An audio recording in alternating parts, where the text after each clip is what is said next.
Reading the Chofetz Chaim on Proper Speech, Day 77, Shifting the Blame.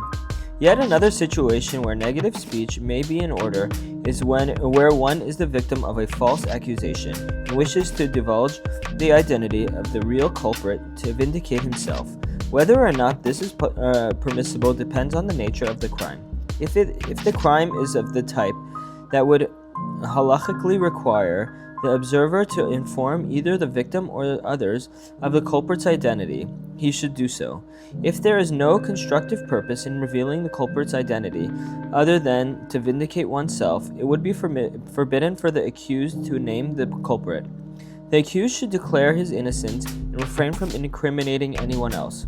In a situation where only two people are possible suspects, which means that the denial on the part of one is tantamount to an accusation against the other, it is permissible to deny the charges provided that the act committed was indeed improper.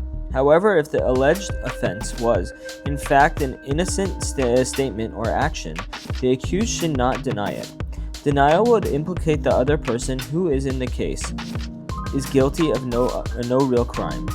It is the midos chasidim, the measure of piety, to accept the blame in all cases, unless revealing the identity of the guilty party serves a constructive purpose. Also, one should not accept the blame for an act which would reflect badly on the community or an observant Jew in general, as this could constitute a chilul Hashem, a desecration of Hashem's name. Tragedy of strife. There is something most astonishing about those who are bent towards strife.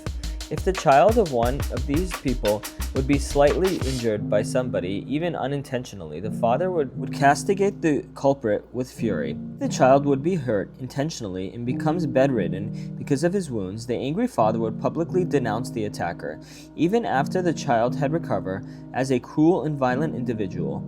The father would not rest until he felt that he had dealt the guilty party by a blow commensurate with his callous deed. The man of strife would harbor eternal hatred towards the person who caused his child harm. As stated above, even infants may be included in divine retribution meted out to those who are parties to strife.